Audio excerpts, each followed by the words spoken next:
Hello everyone, I am Dr. Ritu Sharma, working as Assistant Professor in Bhavan's Leelavati Munshi College of Education, New Delhi.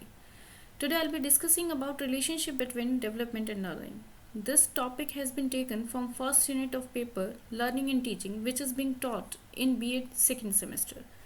In this video, you will come to know about meaning of development, difference between growth and development, stages of human development, areas of child development, learning and relationship between development and learning. There are some definitions of development. According to E. Herlop, development is not limited to the growing layer. Instead, it consists of a progressive series of changes towards the goal of maturity. Due to development, new abilities grown in a man.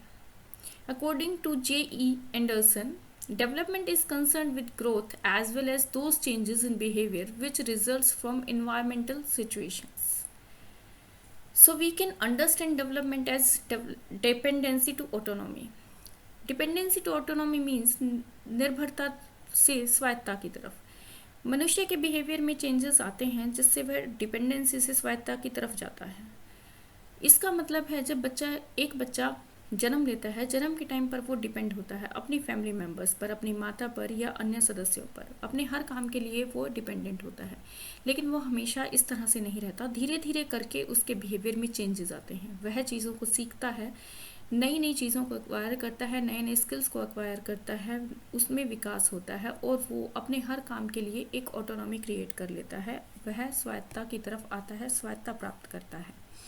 ये changes जो dependency से autonomy तक उस बच्चे को लेकर जाते हैं, ये डेवलपमेंट है. डेवलपमेंट एक कॉन्टिन्यूस प्रोसेस है. यह लगातार जीवन भर चलने वाली प्रक्रिया है. यह कंसेप्शन से शुरू होता है और व्यक्ति की मृत्यु तक चलता है. डेवलपमेंट में क्वांटिटेटिव के साथ साथ क्वालिटेटिव चेंजेस को भी इंक्लूड किया जाता है. सिर्फ क्वांटिटेटिव चेंजेस को हम नहीं देखते हैं कि कितनी मात्रा में चेंजेस हुआ है, हम क्वालिटी को भी देखते हैं कि किस तरह का चेंज हुआ है. वैल्यूएबल चेंजेस इसमें होने चाहिए. Changes in structure as well as in function. Structure के में चेंज आने के साथ साथ वो चेंज जो स्ट्रक्चर में दिखता है, जो बॉडी में दिखता है, उसके साथ साथ फंक्शनल में भी चेंजेस होने चाहिए. Can only B assessed. Development को सिर्फ असेस किया जाता है, इसको मेजर नहीं किया जा सकता. आप किसी के डेवलपमेंट को माप नहीं सकते कि कितनी मात्रा में डेवलपमेंट हुआ है या कितनी मात्रा में उस व्यक्ति में विकास हुआ है. इसका हम सिर्फ अनुमान लगा सकते हैं. डेवलपमेंट की अलग अलग रेट्स होती हैं बिकॉज ऑफ इंडिविजुअल डिफरेंसेस. हर व्यक्ति हर दूसरे व्यक्ति से डिफरेंट है, अलग है. इसी तरह से उसके डेवलपमेंट की रेट्स भी अलग अलग होती हैं. डेवलपमेंट एक क्रम में होता है, उसकी एक स्टेजेस होती हैं, एक जैसे स्टेजेस होती हैं कि एक स्टेज के बाद दूसरी स्टेज को आना है और दूसरी स्टेज के बाद तीसरी स्टेज को आना है. लेकिन उस स्टेज में चेंजेस किस तरह से होंगे, कितनी रेट पर होंगे, कितने कम होंगे और कितने ज़्यादा होंगे, ये सब इंडिविजुअल टू इंडिविजुअल डिपेंड करता है. इसका असर हेरिडिटी और एनवायरनमेंट की वजह से हो सकता है. हेरिडिटी और एनवायरनमेंट इन रेट्स को डिसाइड करते हैं, इन रेट्स को इफेक्ट करते हैं. डेवलपमेंट में रिलेटिवली परमानेंट चेंजेस को लिया जाता है. जो चेंजेस रेंडमली बिहेवियर में आ जाते हैं, उन चेंजेस को हम डेवलपमेंट में नहीं लेते हैं. रेंडमली चेंजेस का मतलब है कि यदि किसी के बिहेवियर में, किसी के व्यवहार में किसी बीमारी को लेकर या किसी पर्टिकुलर इमोशन के अराइज होने से जो चेंजेस बिहेवियर में हुए हैं, उनको हम डेवलपमेंट में नहीं ले सकते हैं. ये वो चेंजेस हैं जो परमानेंटली एक पर्टिकुलर टाइम तक व्यक्ति के बिहेवियर में रिफ्लेक्ट होते हैं. उन चेंजेस को डेवलपमेंट में लिया जाता है. Rate of development is possible to predict. जैसे स्लो लर्नर या सुपीरियर बच्चों के केस में हम ये कह सकते हैं कि वो बच्चा किस तरह से आगे चलकर उसका विकास होगा या उसका डेवलपमेंट होगा या किस तरह से वो काम करेगा या नहीं करेगा. लेकिन इसकी सिर्फ प्रिडिक्शन की जा सकती है. इसको भी हम एक्यूरेटली नहीं बता सकते कि वो विकास किस तरह से होगा और कितना होगा, लेकिन उसको असेस किया जा सकता है, उसको प्रिडिक्ट किया जा सकता है. डेवलपमेंट एक ऑर्डरली प्रोसेस है. वो एक पर्टिकुलर सीक्वेंस में चलता है. जैसे इन्फेंसी के बाद अर्ली चाइल्डहुड के बाद लेटर चाइल्डहुड और लेटर चाइल्डहुड के बाद एडोलसेंस. अगर हम इस क्रम की बात करें तो ये क्रम इसी अवस्था में चलेगा, इन्हीं अवस्थाओं को पार करेगा। अगर हम बात करते हैं कि इन्फेंसी के बाद एकदम से एडोलसेंस आ जाए या मैच्योरिटी एडोलसेंस से पहले आ जाए, तो ऐसा नहीं हो सकता। इसका ये क्रम इसी तरह से चलता है। डेवलपमेंट में ग्रोथ, मैच्योरेशन और लर्निंग, इन तीनों को इंक्लूड किया जाता है। ग्रोथ फिजिकल एस्पेक्ट है, फिजिकल एस्पेक्ट में चेंजेस होना, फिजिकल बॉडी में चेंजेस होना, जैसे हाइट का बढ़ना, वेट का बढ़ना, ये सब ग्रोथ है। एक व्यक्ति में ग्रोथ उसकी मैच्योरिटी लेवल तक होती है, जिसे हम मैच्योरेशन कहते हैं। एक व्यक्ति के विकास या एक व्यक्ति के फिजिकल विकास, फिजिकल डेवलपमेंट, शारीरिक विकास एक लिमिट तक होता है। जैसे एक height according to their heredity और एनवायरनमेंट एक लिमिट तक बढ़ेगी, वो उसका मैच्योरिटी लेवल है। इसी तरह से लर्निंग जो नए चेंजेस एक व्यक्ति के बिहेवियर में आते हैं, उन्हें हम लर्निंग कह देते हैं।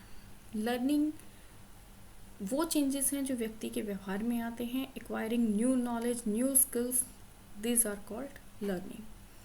So further, growth can be defined as one part of development, whereas development is associated with an all-round overall changes in a person's growth.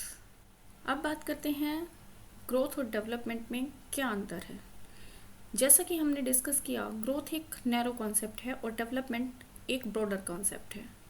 Growth में डेवलपमेंट का एक पार्ट ही इंक्लूड किया जाता है, दैट इज़ फिजिकल एस्पेक्ट, जो quantitative है।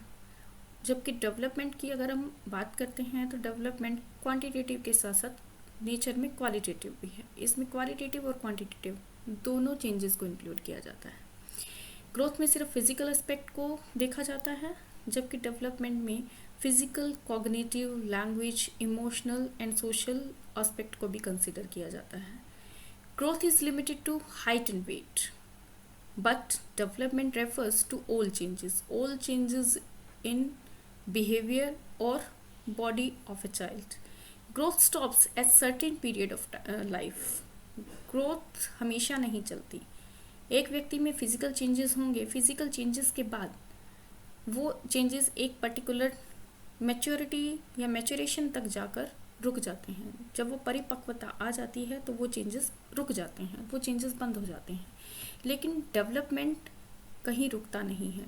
व्यक्ति के पैदा होने से पहले से, गर्भावस्था से लेकर व्यक्ति की मृत्यु तक डेवलपमेंट चलता रहता है। This is a continuous process. Growth can be measured but development can only be assessed. आप व्यक्ति के फिजिकल चेंजेस को मेजर कर सकते हैं, लेकिन उसके बिहेवियर में, उसके व्यवहार में आने वाले परिवर्तनों को या विकास को आप असेस कर सकते हैं, उसको आप किसी मात्रा में माप नहीं सकते। Stages of human development. Human development proceeds in stages. The first stage is prenatal stage और प्रीनेटल पीरियड। ये गर्भावस्था का समय होता है जिसमें कंसेप्शन से लेकर बर्थ तक का टाइम आता है। उसके बाद इन्फेंसी जन्म से लेकर 2 सप्ताह तक का पीरियड होता है। इसमें बच्चे को इन्फेंट या शिशु कहकर बुलाया जाता है। यह शैशवावस्था है। बेबीहुड, यह अवस्था 2 सप्ताह से लेकर 2 साल तक चलती है। इसमें बच्चे को बेबी कहकर बुलाया जाता है। उसके बाद आता है चाइल्डहुड की रेंज 2 साल से लेकर 10 या 12 साल तक होती है। इसको फर्दर 2 कैटेगरीज में डिवाइड किया जा सकता है, early childhood and later childhood. Early childhood 2 to 6 years and later childhood 6 to 12 years. Then comes adolescence period. Adolescence periods further is divided in 3 categories. First one is pre-adolescence. This stage is also called as puberty stage. This stage is 11 to 13 years for girls and 12 to 14 years for boys. Then adolescence, this period start with 13 years and goes up to 17 years. Then later adolescence, 17 years to 19 or 20 years. This is the time for later adolescence period. Then adulthood. Adulthood starts from 21 years and goes up to 40 years. Middle age is from 40 to 60 years and old age is 60 onward.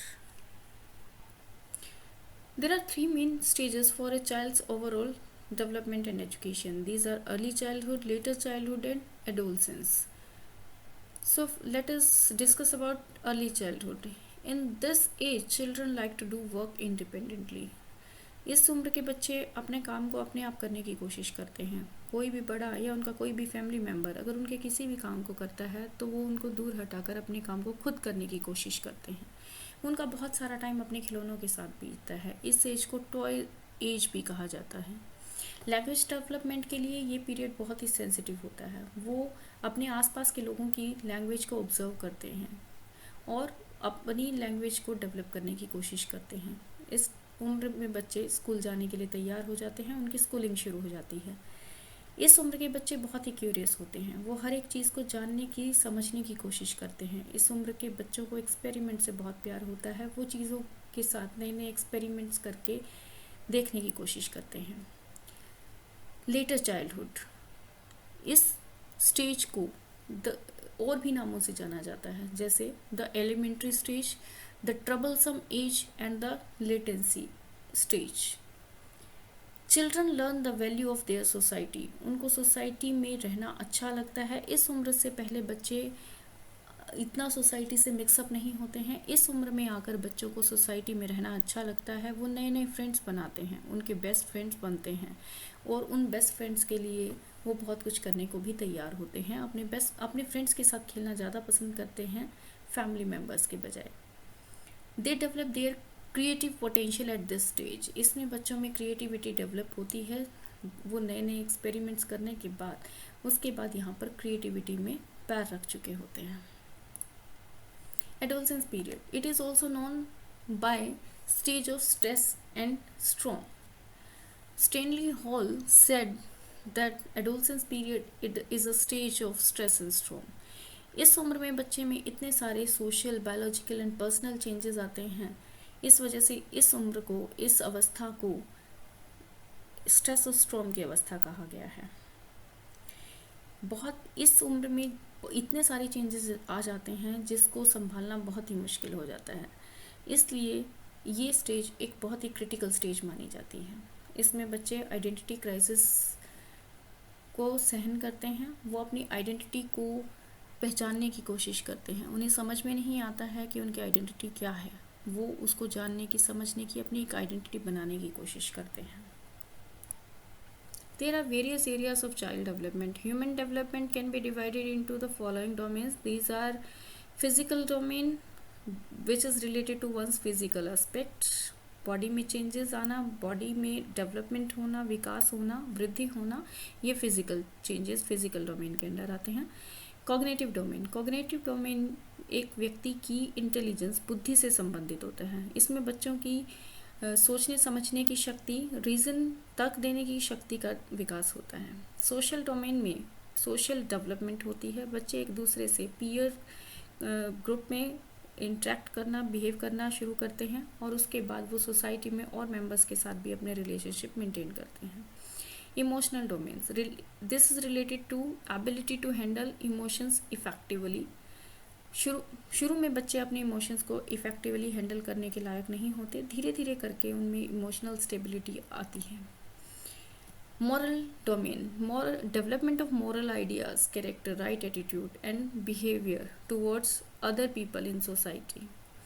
This is also related with the social domain. This basically tells an individual how to behave in the society. Society में behave करने के लिए कौन सा right attitude है, क्या character उनको wear करना चाहिए, ये सब चीज़ें मॉरल डोमेन के अंतर्गत आते हैं और इसके अकॉर्डिंगली उनका डेवलपमेंट होता है. लैंग्वेज डेवलपमेंट में बच्चे अपनी फीलिंग्स को, अपनी थॉट्स को, अपनी डिज़ायर्स को कम्युनिकेट करने के लिए वर्ड्स और सिंबल्स का यूज़ करना शुरू करते हैं. Personal domain. Under this domain we explore how individual personality changes. As Sigmund Freud said that at the time of birth, जन्म के टाइम पर बच्चों की जो पर्सनैलिटी होती है वो इड पर्सनैलिटी होती है. इड पर्सनैलिटी से वो ईगो पर्सनैलिटी में ट्रांसफ़र होता है. तो इस तरह से उसकी पर्सनैलिटी में टाइम टू टाइम चेंजेस होते रहते हैं. वो पर्सनल डोमेन के अंतर्गत आते हैं. अब हम बात करते हैं लर्निंग की. Learning is the process of acquiring new understanding, knowledge, behavior, skills and values, etc. जैसे जैसे टाइम बढ़ता है वैसे वैसे एक बच्चा अपने इन्वायरमेंट से, अपनी हेरिडिटी से, अपने आसपास के लोगों से नई नई चीज़ें सीखता है, उसको नई चीज़ों की नॉलेज होती है, उसके बिहेवियर में नए नए चेंजेस आते हैं, वो नए स्किल्स को सीखता है, नई वैल्यूज़ उसके बिहेवियर में ऐड होती हैं। ये सब प्रोसेस लर्निंग कहलाता है। कुछ लर्निंग इमीडिएट होती है जो एकदम से हो जाती है, जैसे किसी ने अगर किसी गर्म स्टोव को हाथ लगा दिया तो उसको एकदम से ये पता चल जाएगा कि गर्म चीज़ को हाथ लगाने से जल जाता है, तो वो अगली बार किसी भी गर्म चीज़ को हाथ लगाते हुए ये लर्न कर चुका होगा कि मेरा हाथ जल सकता है। तो इस तरह की लर्निंग इमीडिएट लर्निंग होती है, इसके लिए किसी प्रैक्टिस की ज़रूरत नहीं होती। लेकिन बहुत सारे स्किल्स और नॉलेज इस तरह से नहीं होते, उनके लिए रिपीटेड एक्सपीरियंस या प्रैक्टिस की ज़रूरत होती है। लर्निंग की डेफिनेशन के लिए हम क्रो एंड क्रो की डेफिनेशन को देख सकते हैं। उन्होंने कहा है the learning involves the acquisition of habits, knowledge and attitudes. And E.L. Thorndike ने लर्निंग को परिभाषित किया है, learning is a gradual process where the individual will make many attempts to learn. He is also saying that learning occurs after many attempts. So finally, the relationship between development and learning. Learning is the development that occurs from efforts and practice. Learning एक process है जो चलती है, और वो process चलते चलते जब उसमें बहुत सारे एफर्ट्स और प्रैक्टिसेस लगाई जाती है तो वो एक डेवलपमेंट का रूप लेती है। Learning awakens the development processes through social interactions. Learning में डेवलपमेंट प्रोसेस सोशल इंटरेक्शन के थ्रू होती है। जब एक बच्चा एक इन्वायरमेंट में रहता है, वो दूसरे लोगों के साथ रहता है, अपनी सोसाइटी, अपने इन्वायरमेंट को देखता है, उसको देखकर वो लर्न करता है और उसका डेवलपमेंट होता है। A safe environment is essential for development and learning. एक बच्चा एक सेफ इन्वायरमेंट में ही लर्निंग और डेवलपमेंट कर सकता है। जब उसको सेफ और सिक्योर इन्वायरमेंट मिलता है, उस इन्वायरमेंट में वो खुलकर अपना विकास कर सकता है और खुलकर वो सीख सकता है। Early development is very crucial for further development and learning. जो डेवलपमेंट की पहले की स्टेजेस होती हैं वो अगली स्टेजेस से ज़्यादा क्रूशियल होती है, क्योंकि अगली स्टेज पहली स्टेज के डेवलपमेंट पर, प्रॉपर डेवलपमेंट पर डिपेंड करती है।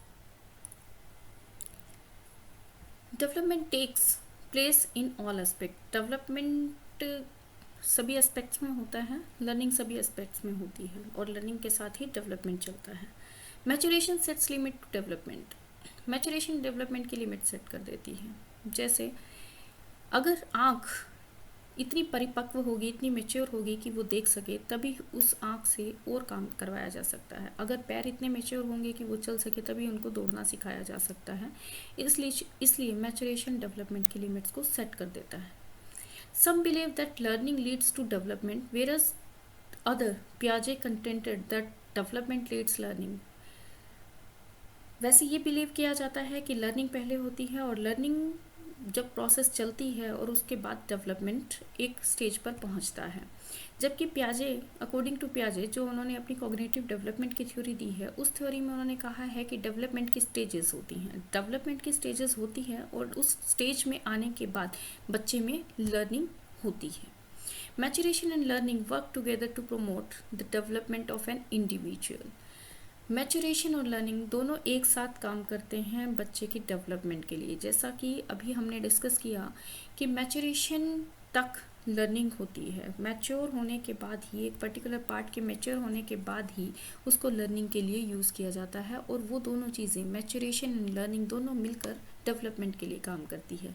लेकिन प्याजे ने अपनी थ्योरी में उस अपोजिट कहा है। उन्होंने यही कहा है कि पहले डेवलपमेंट की स्टेजेस होती हैं और उसके बाद उन स्टेजेस के अकॉर्डिंगली उसमें लर्निंग की जाती है। So we have discussed in all the meaning of development, that is a process that includes growth, maturation and learning. Growth is changes which can be seen or measured. Maturation is physical, intellectual, or emotional process of development, and it is highly related to heredity.